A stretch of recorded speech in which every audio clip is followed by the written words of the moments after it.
Good morning and welcome to Jags AM. It's still a bit quiet in the National Football League, though things are picking up this week. The Combine is underway. Teams are maneuvering to get themselves ready for the start of the new league year, which is just a few short weeks from now. And obviously, preparations continue for free agency and the draft. We've got a big Jags AM for you. Mark Duffner is back this week. John Oehser is standing by with his usual brand of intellect and witty repartee. So let's get right to our big things, and we'll start with no tags. Now, you may have seen that last night the Atlanta Falcons applied the franchise tag to their tight end. The Jaguars, as of yet, have not used a tag on either running back Travis Etienne Jr. or All-Pro linebacker Devin Lloyd. And John, it doesn't appear, at least it doesn't appear now, that the Jaguars are going to use a tag on either of those players. Yeah, look, anything can change. It's the NFL. It's free agency. They have until next Tuesday, I believe, to do it. I don't get the idea either player will be back, unfortunately, because I like them both. And a Devin would be a really big tag number, whether it's transition, which is a little less, or franchise. And I just don't get the vibe that they're going to use it with Travis. To me, Duff, Travis makes the most sense because of that running back position. It is often a draft and wear you out position, and I don't mean to say it cruelly like that, but fifth year, you get into your sixth year with a franchise tag, maybe that's the limit of real running back effectiveness. So some teams do it that way. I'm not sure I see that as the Jaguars maneuver this time. Yeah, I don't know what their thoughts will be as far as that's concerned, but I'm with you in terms of what the league and what other clubs do in the past. I know that he certainly was a very versatile player, very productive player, so some consideration I think will be given towards Travis in that regard. Mark, take us into the mindset of a coach. You have all-pro caliber players. Etienne scored 13 touchdowns. He wasn't all-pro, but he was really important to the Jaguars. And, of course, Devin Lloyd had such a monster season. What's the mindset of a coach as they have to get ready to play without these guys? Well, first the mindset is you hope you can play with those guys. I'd be lighting candles in church and saying the rosary in hopes that we could figure out a way to get it done. But, when you lose these guys and you're going to work like crazy to find ways that you can replace them. This roster has good depth, has productive players, so I think a lot of it is in-house. But, they'll look at free agency or be scouring the player selection as far as that concerned. You'll be looking at the draft in terms of where we could possibly add players that could fill the void left by their absence. All right, Brian, people have, in my writing about these two guys, people have sort of accused me of being too casual about, well, it looks like they're going to be gone, they'll replace them. It's a draft and replace league sometimes, so you have to deal with that reality. Particularly Travis, they're going to miss some things about him if he's not here. And I don't necessarily know that it's the every down stuff, but some of those runs you looked at, he has really matured as a runner. There's stuff that he does during the play, some moves, some extra vision stuff downfield. Not every back can do that. So I think you're going to miss some big plays. A 71-yard run with another back last year might have been a 30-yard run. Yeah. So I do think, look, anytime you let a guy go, it's risk. You're going to lose something. To me, that's what they might lose with Travis, but they'll pick something else up in whatever back they get. For sure. Everybody's got strengths and weaknesses. I would just say, listening to everybody and observing the evolution, I guess, of this past season with Travis, he did gain. His vision got better. His ability to catch the ball, his ability to make plays got better and better. And I think attitudinally he brought so much. So to replace him, that's going to be an issue. I like what we got coming back in the remaining backs, but again, he certainly had a productive year for us, not only as a player, but as a person. All right, our second big thing is no combine. Listen, the Jags will be at the combine. There will be scouts there. But you notice John is here and Kai Stevens is not there. And in recent years, they've been there covering it. The Jaguars don't have a huge presence at this year's combine. James Gladstone, the general manager, is not there. Liam Cohen, the Jaguars head coach, is not there. They are de-emphasizing the combine to some degree, John. Yeah, well, to a big degree in this sense. They want to focus on the football part of these guys and not the workout part. And they also don't consider the in-person interview as important for this reason. Yes, it's good to get with somebody and talk to them. But the theory right now that they're holding to is these guys are so prepared. The agents have them so prepared. What are you really getting? And I get that, you can look for something intangibly rich in a guy. That's James Gladstone's phrase in a face-to-face meeting. But really, I've met a lot of people who I thought were intangibly rich, and then I called them something else about 6 months later. So I think that's what you're trying to avoid, is that first impression. They don't want the football stuff and their research, meaning the research that they do into these players, clouded by short meetings that don't tell you as much as the research. That's the theory. Not everybody agrees with it, but that's what this team is going to do. Well, I think with the preparation that these guys got, just as you mentioned a minute ago, they are so well prepared. It's almost like a recording that comes out during these interviews.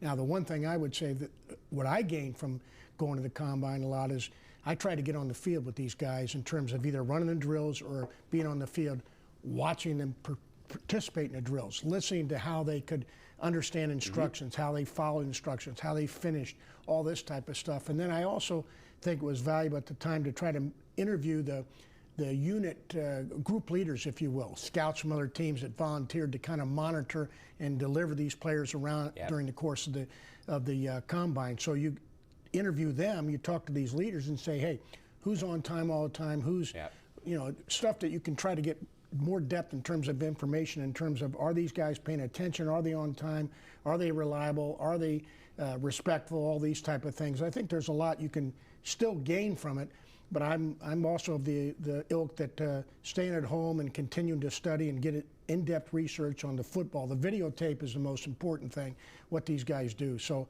I hear both sides of it. Yeah, Brian, I've had coaches tell me that they didn't even really listen to what the players said, but they tried to get around the groups of players when they were interacting with each other.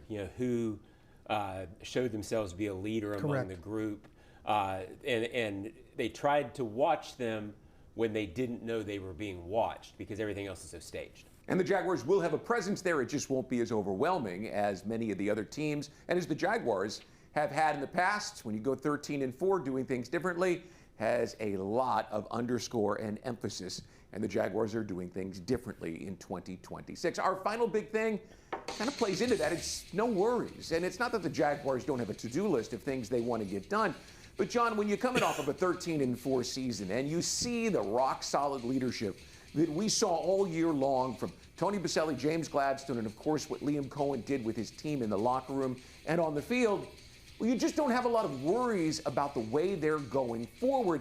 Meanwhile, there are 10 teams that have brand new administrations, either both football and coaching, or one or the other. Well, we're not worried. I can tell you that that's not the approach inside the building. I had a chance to talk with Liam and Trevor very briefly yesterday, and the theme with both of them is, hey, last year was great. We can't think that anything we did last year matters. So they're using the same sort of energy. But I'm with you, Brian. I look at James Gladstone. I listen to Tony Boselli. I listen to Liam Cohen. And Duff, you listen to these guys as well. To me, the overriding trait of all three of these guys is when they talk about football and they talk about making decisions, it's all about the stuff that matters. Oh, yeah. There's no periphery. There's not, hey, we're going to play this guy because of this draft. It's the football stuff. I think we talked about it last week. You think that's easy, but it's not always the case. And I guess to me, that's why I don't worry about these guys, because I feel like they're making decisions for the right reasons. Well, shoot, I'm with you on that. I saw them last year attack a number of situations, a number of adverse situations with well thought out, organized plans. Right. And by the way, the result, their answers worked. And so, no, I have a lot of confidence in what I see in terms of the leadership and right now in player acquisition that they're thinking about. I mean, I think it's outstanding. Like I said, I would be, if I was one of these other teams, I'd be trying to sneak in here and find out really what's going on, because they've got it down right now. And they are. I mean, the message that Liam gave to the team, year 2, hey, what we did last year is nothing. It's in the rearview mirror. Year 2 is going to be more important than ever before. Can we continue? Can we get better? And so I love that approach, and that's got to be the energy and the effort that everybody puts forth to attain that. No worries, not satisfied. But you know, it's interesting for the Jags and for the fans and people who are watching the show and people in Jacksonville to go into year 2 with a measure of confidence that has been lacking around here for some time. All right, that's big things. When we come back, we'll have John Oehser's #1 play from the 2025 season. Duff's is coming up a little bit later in the show. And we'll talk about what's going on at the Combine with the competition committee next on Jags AM.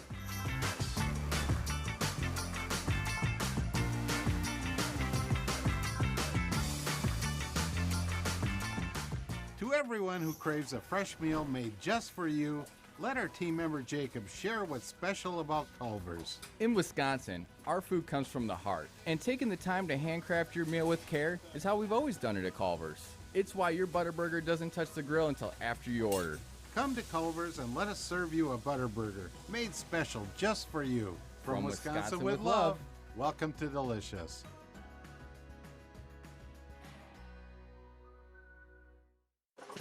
Oh no. No. You okay in there? Toilet's backed up. It won't flush. Okay, I'll call the pros. The tank isn't filling. The handle does nothing. Run for your life. Don't be so dramatic. Duck Rooter will fix it. For any plumbing issue, call Duck Rooter, your local plumbing professionals and proud partner of the Jacksonville Jaguars. DuckDuckRooter.com. When you're stuck, call the Duck. 904-862-6769. It's here that a tiny newborn has the heart surgery needed to save her life. It's here that a first grader learns to speak clearly and confidently. It's here that a 12-year-old athlete builds the strength to run full speed again. It's here at Wolfson Children's Hospital that answers are found, courage is shown, and odds are beaten every day. Wolfson Children's, always here. Visit wolfsonchildrens.com. Brooks Rehabilitation is proud to be the official rehabilitation partner of the Jacksonville Jaguars. The top-ranked rehabilitation hospital in Florida by U.S. News and World Report. Our playbook is individualized treatment and exceptional care to get you back to living your life. Brooks has cutting-edge technology and therapy solutions in every care setting, treating sports injury, orthopedics, brain, spinal injuries, and more. Go beyond your expectations with Brooks Rehabilitation. The moment you drop off donations at a North Florida Goodwill, your things start new lives. A donated jersey helps someone suit up for success through education and training. A pair of old cleats helps a job seeker step confidently into new career opportunities. Every donation fuels Goodwill's mission to provide education, training, and career opportunities, removing barriers to employment and building brighter futures across our community. To find your nearest donation center and learn more, visit goodwillnorthfl.org. Goodwill, where your things start new lives.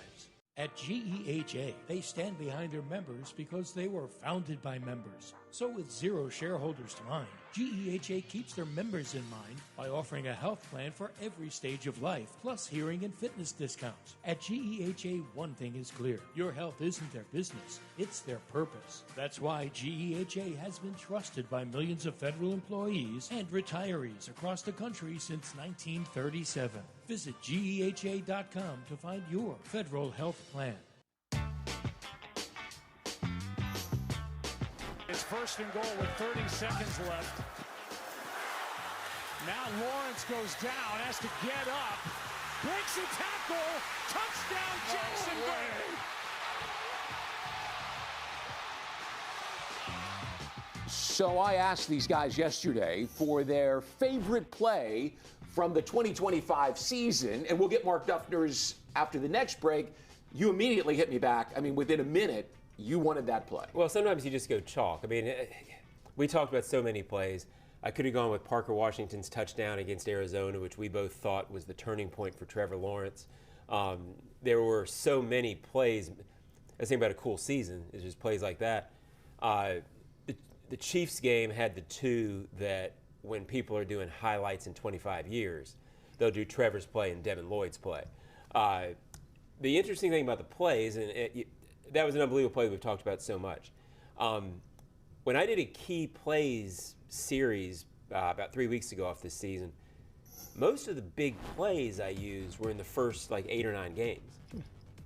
And I looked and I realized they were so good in the second half of the season that they didn't need the big moment play anymore. They were just sort of winning games going away. It was early when they needed the stuff that you look back and go, boy, they got a little lucky there. They got so much better that you really didn't need that sort of play. But this stuff was, these are the moments, right? Oh. This is why people love this sport. Oh, without a doubt. I mean, the effort, the emotion, the enthusiasm that you feel. I mean, it was incredible. And making something out of nothing. Out of nothing. Which sometimes in this league, it doesn't go right. Oh, and then a lot special of times. guys do special stuff. You're not, no question about it. And that's the great players make big plays when you need it the most and when you don't have anything in there. This guy made it. Well, listen, Trevor, he's just always so cool and calm and composed when the cameras are on him, when it's not. And the thing that I loved about that was the grit and the toughness and the way that he reacted. I mean, people like to see that emotion. That reminded me of Pat Mahomes, of Josh Allen, of the big name quarterbacks doing something tough when their team needed it the most. And that may not have been the turning point for him. It may have been later in the season, as John alluded to. But to me, that was the moment where I said, wow. And the biggest stage there was at that time. Yeah, Are you kidding football. me? I mean, and Monday the Chiefs Night were still Football, the Chiefs at that point. Without a doubt. Yeah, No, but I mean, one it of the was gigantic. silliest things for 5 years, people always write me about a lot of players on the team. Well, are they emotional? Do they love it enough? And people, I think, didn't really realize how much this kid wants it. For whatever reason, narratives start, right? Oh, well, he's calm on the sideline, so he's not a fiery guy. Yeah. He's always wanted it. Yeah. Desire is not the problem for him. It was kind of cool, I think, that fans saw, oh, he's gritty too. And so, which most of these guys do. Oh, man. They got it very tangibly. Absolutely. Yeah. Getting off the ground, fighting like heck to get in the end zone. And like I said, at a moment we needed it the most. Well, and then he put it all together in that stretch. Yeah, couldn't be any better. It was a tremendous year for the quarterback. All right. The Combine is going on. We alluded to the fact that Jaguars have a small presence there, but not the normal, overwhelming show of force that teams have done for years. Things are going on there, obviously, with players, but also the competition committee meets, and both of you guys are familiar with that. And the theme this year for the competition committee has been, so far, the game's in a good place. We don't need to do too much. Yeah, it is. I mean, there are things that, the old school guy in me would love to see changed, tweaked. I personally think we have reached a stage where pass interference is called way too much on touchy plays, but that promotes offense, and the league's not changing that. I mean, I'm not going to get my way again, Duff. I mean, this is I never get my way, and this is another thing I'm not going to get it on. I'd like to see that. It's not going to happen. But overall, I think the league does have a point of it has reached a point where the rules are in pretty good shape. I don't love the kickoffs, but the big kickoff that we used to see ain't coming back. So for what they're trying to do, it's probably as good as it can be. I don't know what I would suggest. No, I don't know either. I'm with you. I think the game is in good shape. I also was ready to say you're singing my #1 song on the pass interference. But, and I saw a lot of them that, many very controversial ones that were game affecting still, but I think the game is moving in the right direction, and I don't see that, the big thing that right now is a hot topic that we got to address. The onside kick was one that we thought we might see addressed. Yeah. Also the tush push. Those have been two hot button issues, but so far it doesn't appear either one is going to be changed in this offseason. Well, here's the weird thing. The onside kick does need to be fixed because there's a moment in the game where it has changed it from a team has a 25% chance, and it's reduced that too much. There's that 2 minute and 10-second score when you're like, well, the onside kick can't work. I don't love the idea of the 18-yard 4th and 18 play they're setting up, because that doesn't feel like football to me. Yeah. But by the same token, the tush push doesn't feel like football to me either, and they leave that in. So this is one of those conflict points that eventually they'll figure something out with both, and it'll feel right again. I don't love the tush push stuff. No, and I don't either. It reeks so much of rugby, and right. And actually the the pushing and laying it down movements that you see on the tush pushes even kind of morphed into some of the inside run game, where sometimes you're seeing additional yardage when the play should be dead. So I think my suggestion would be to, get the officials' opinion on all this a little bit more, because they're the ones that got to call the game, and their calls are critical as we move forward. And I would think that's a tough play to officiate. And what you said is exactly right. A tough play to officiate is always taken into consideration on competition committee stuff, because they want to make it to where it can be even across the league. Correct me if I'm wrong. For a while, you couldn't push from the back, right? Correct. Wasn't that the rule? Aiding the run, you couldn't aid the runner. And they brought it back because it was too hard for them to officiate whether it was being done or not. There were gray areas. So they finally just said, hey, we'll let it go happen. Again, they try to make it to where the official doesn't have to use judgment in that situation. In this case, sometimes you go too far the other way with stuff. It feels like that with the tush push to me, but Duff, we're old men. Yeah. So, well, we're right now. We're right, man. Let's throw that in there. Since you bring up the officials, it's worth pointing out, Troy Vincent was quoted in a story that hit the wires yesterday. Hit the wires. I'm an old man, too. Yeah.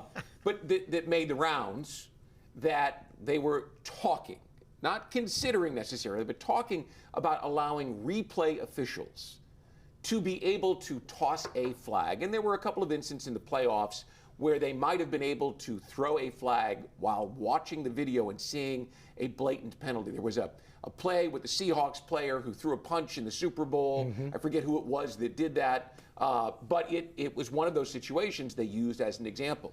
What would you think if replay officials were allowed, and of course they're going to say in very limited circumstances, to be able to say, there's a penalty there, you need to put a flag on the ground? I think the key is, and I haven't really dug into what Troy's talking about, I would expect exactly what you said. Very blatant, this guy lined up off sides, we can see it. That's what they've always tried to keep replay to. And if it's those things, then I would think what they're talking about would happen so seldomly that it wouldn't disrupt the game. Everybody thinks that they want to see more officiating until it happens, and then it's irritating. Right. No, I'm with you on that. I think I like it if it's a blatant situation that, and again, affects the game. Otherwise, too many stops, too many pauses as far as that's concerned. These officials, when you really look at it closely, they do a phenomenal job. I mean, all of us can have the advantage of sitting at home and watching on TV and a replay and slow motion and all that kind of stuff. Try to do it live. Yeah. And geez, Pete, what they do, I think, is exceptional. And we want to keep that human element in the game. I think the key here, Brian, there's no way Troy is talking about pass interference, right? Right. And everybody wants replay on pass interference, which is the most absurd thing to try to bring back into replay, because if I'm sitting and if Duff's pulling for the Bengals and I'm pulling for the Browns and we see a pass interference, it doesn't matter how blatant we think it is. We're going to argue about it until the next round comes. Well, the three words that I've heard the most about the officials since the end of the season and what the league wants to do, they want them to be consistent, they want them to be transparent, and they want them to be predictable. Yeah. And that's what they're trying to achieve. All right, that's news from Indianapolis. When we come back, Mark Duffner's #1 play from the 2025 season, and we'll look around the AFC South and maybe predict where the Colts, Texans, and Titans might spend some of their free agent dollars coming up in the next few weeks. All that and more straight ahead on Jags AM.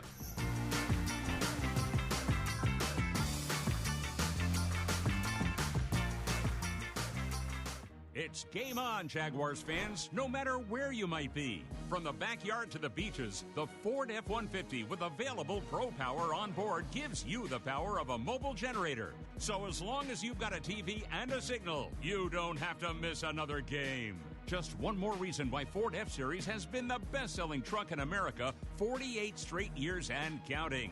Ford, proud partner of the Jacksonville Jaguars. See your local Ford dealer today. Can you imagine rising for work before the crack of dawn?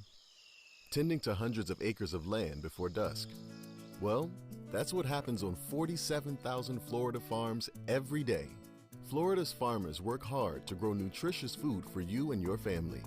and you can help support them by enjoying delicious fresh from Florida produce. Look for the sunny Fresh from Florida logo where you shop, or visit freshfromflorida.com to learn more.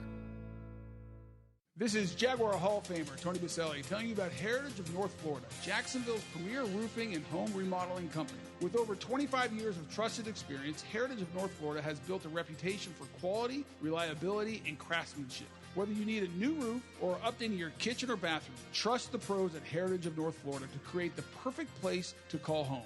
Mention Jaguars to get $1,500 off your next roof or kitchen remodel when you go to heritagenfl.com. Go Jags. To everyone who craves a fresh meal made just for you, let our team member Jacob share what's special about Culver's. In Wisconsin, our food comes from the heart, and taking the time to handcraft your meal with care is how we've always done it at Culver's. It's why your Butterburger doesn't touch the grill until after you order. Come to Culver's and let us serve you a Butterburger made special just for you. From Wisconsin with love, welcome to Delicious.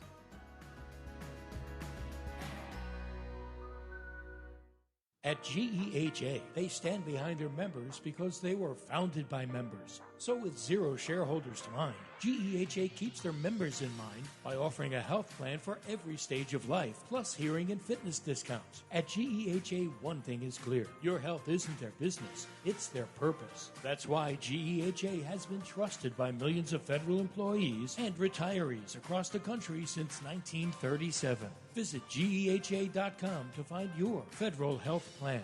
The moment you drop off donations at a North Florida Goodwill, your things start new lives. A donated jersey helps someone suit up for success through education and training. A pair of old cleats helps a job seeker step confidently into new career opportunities. Every donation fuels Goodwill's mission to provide education, training, and career opportunities, removing barriers to employment and building brighter futures across our community. To find your nearest donation center and learn more, visit goodwillnorthfl.org. Goodwill, where your things start new lives.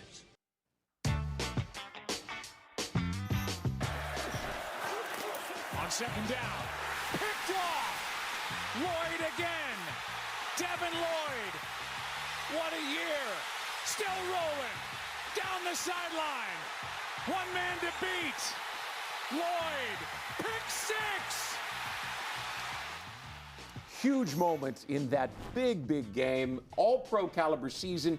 Duff, that was your number one play, by the way. Yeah. Linebacker coach. Linebacker coach. That's an easy one. We talked about Devin Lloyd during training camp. You and I stood in the end zone and watched him, and I said, Coach, what's it going to take for him to finally realize his potential? And you said to me, it's on the coach. Yeah. I mean, Len Tabaku, what a job he did with Devin Lloyd this year. And obviously a lot of credit to a guy who had 7 takeaways. Unbelievable. I mean, and on this particular play, I mean, when you look at it, it's 14-14. I think it was 2 minutes and 30 seconds left in the third quarter. Ball on the 1 yard line, 2nd and 1. Time to make a big play, and he made it like nothing. I mean, 99 yards, the longest pick six in franchise history. They're in a 3-by-1. I would call it a speed trips formation, kind of a bunch route. They run a spacing route. He knew it was coming, got right in the middle of that. Great coaching, great preparation on his part. Touchdown, unbelievable. And by the way, he's the AFC Player of the week before against San Francisco with 2 picks. You talk about an electric moment and consistency and production. Wow. We heard Joe Buck in the call say, what a season at the 40-yard line. Yeah. And it was the 5th week. Yeah, right. Listen, it was about that point, John, that I said to myself, goodbye, Dev. Good luck, because you saw that play and you realized he was going to get paid. It's awfully tough in free agency to pay a linebacker for interceptions, and that's just sort of the NFL reality. And I hear Duff sighing next to me because the linebacker coach wants that guy, and I do too. It's just difficult. The thing about Devin, and it was true this year, when you can get him around the ball. His hands and his instinct, his ability to make plays. He's had a lot of forced turnovers in his career here, made a lot of big plays. If it doesn't work out, I will miss that guy. Yeah, well, let me just say this. Again, you mentioned Tim Lukabu's impact on him. You know, Devin, again, we were talking in preseason about his production's been, whatever the case. All I know is this year, boy, it was bing, boom, boom. Kept going up and up and up. And kudos to both of them in terms of the preparation and the work they put into it to be that productive and contributing to this team. But when you look at that off-ball linebacker position, I mean, you're making comparisons to some pass rushers and to some guys that make, $30, $35 million a year. It just gets cost prohibitive to try to pay him on a franchise tag or to pay him what he's going to command, because someone is going to write him a huge check, and the Jaguars are going to have to figure out a way to get around that. All right, let's shift our conversation to the AFC South, gentlemen. We'll talk a little bit about the Colts as we get things started here. And one big thing that they should be looking to do in free agency, the draft is a totally different ballgame. It's still quite a ways away. But when you're looking at a cornerstone move for the Colts, John, what do you see it as being? Well, to me, Daniel Jones. I mean, is he coming back? What do they think of him? An Achilles is a different kind of injury. To me, if you're dealing with a player who depends on twitch, you really worry about that injury.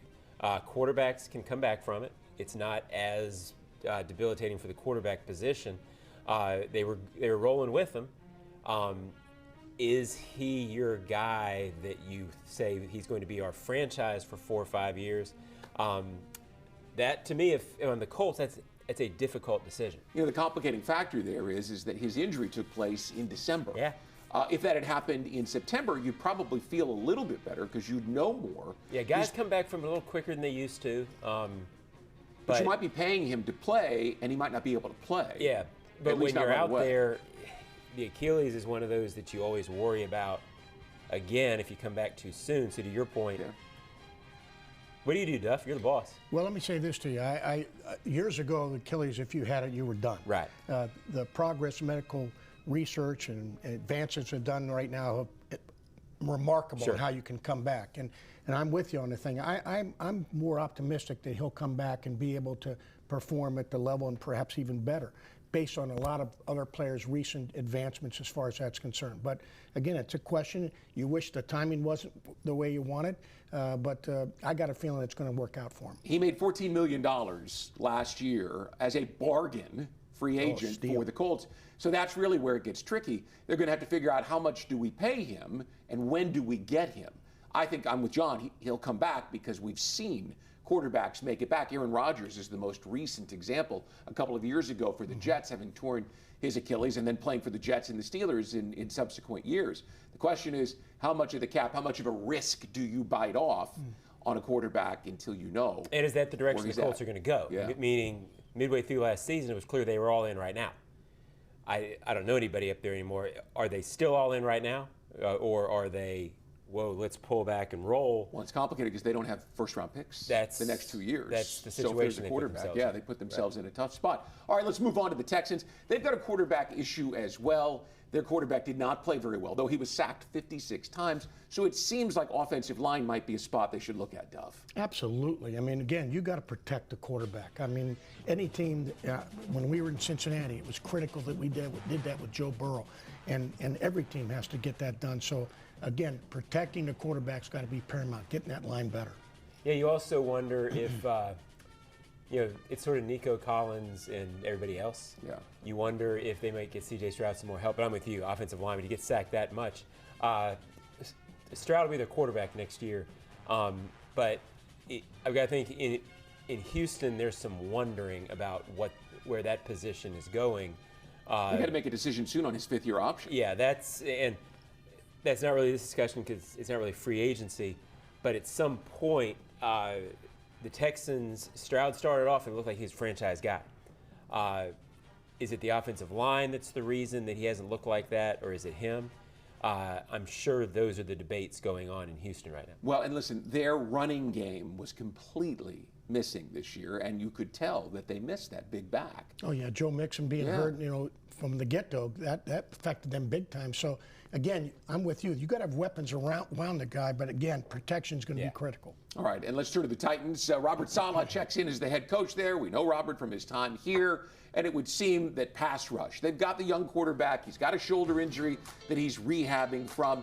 But if you're Robert Saleh, the one thing that you turn the tape on and look and saw, there was 0 pressure on the quarterback from his defense last year. You can't win without affecting the quarterback. You cannot do it. And we've seen teams that do it effectively. How about Seattle and what they did in the Super Bowl in terms of affecting the quarterback?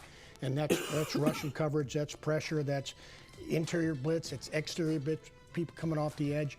So absolutely, they've got to enhance that to go where they want to go defensively and as a team. Yeah, it'll be interesting to see what they do too. Pass rush has to be it. They're where the Jaguars were last year. Do they go all in on free agency, meaning 3 or 4 rock star guys, or do they take the Jaguars approach? The Jaguars really didn't go rock star last year. They built in spots where they knew. It feels like the Titans roster is probably further away than the Jaguars roster when this regime came in last year.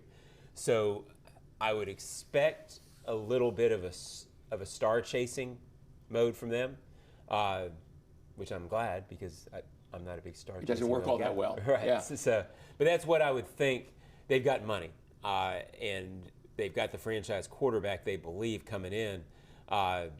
It'd just be interesting how accelerated their start is. Now, it's a good draft for pass rushers. There will be a few of them when the Titans are on the board because they've got an early pick. So the other way they could go is to protect that quarterback. Mm-hmm. They've got a hole at left tackle. Perhaps that's a spot.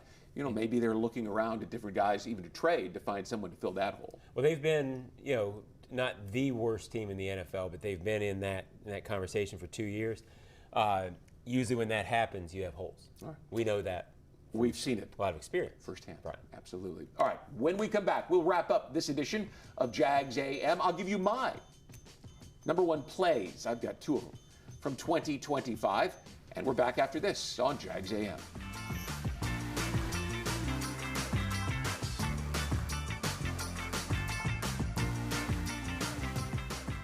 A bold change.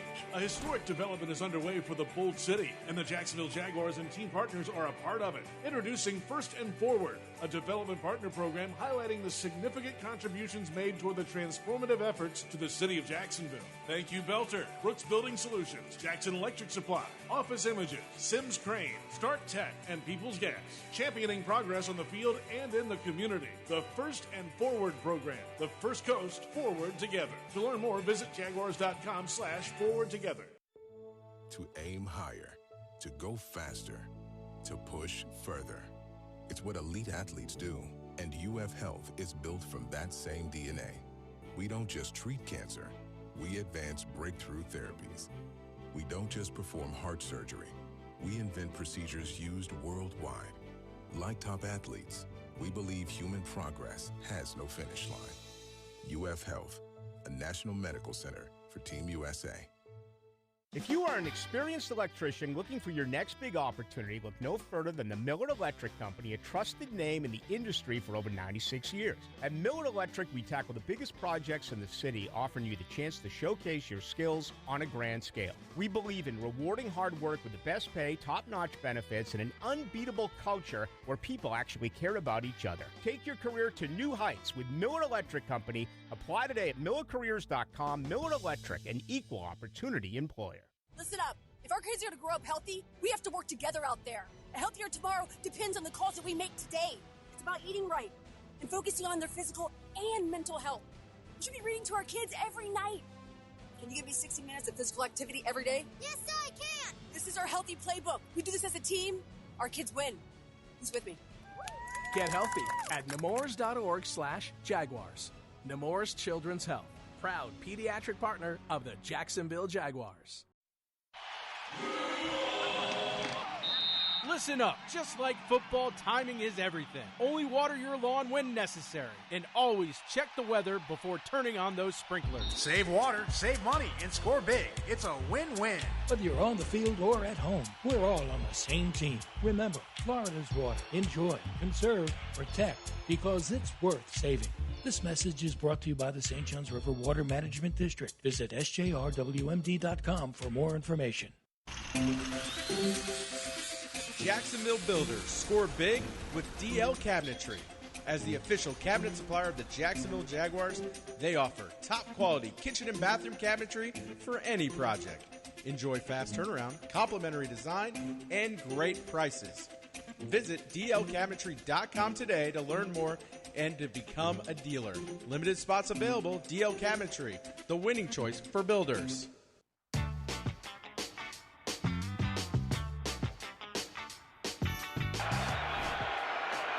68 yards away. It's up there. It's out there. And it's good. It's good from 68. Cam Little, 67 yards. Oh!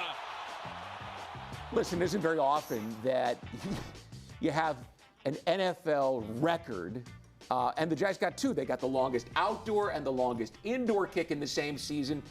John, that kick in Las Vegas really, I think, ignited the Jags in the second half. Oh. The momentum, it was so much fun. And then the one against the Titans, I mean, you're looking across the field and saying, you know, punt.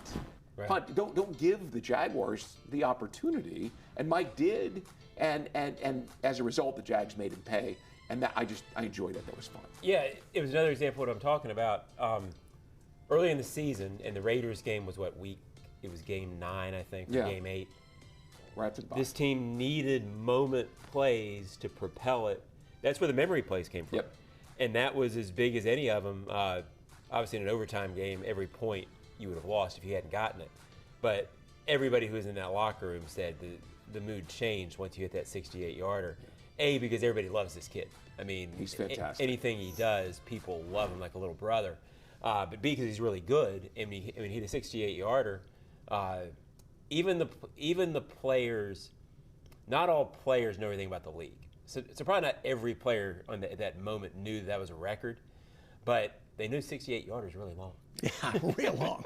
Well, they got a glimpse of it in preseason when he kicked the long 70-yarder. Yeah, in preseason. So you knew this was a bomb waiting to go off. So I mean, again, like you said, a well-liked guy, a tremendous competitor. Geez, it was awesome. It's the only record the Jags have. The only record in the NFL record book that says Jacksonville Jaguars next to it, so it had to make our top plays. And something that as somebody who's followed the league since I was 5 years old, and I used to have the record and fact book, and I would write stuff down and do charts and all that.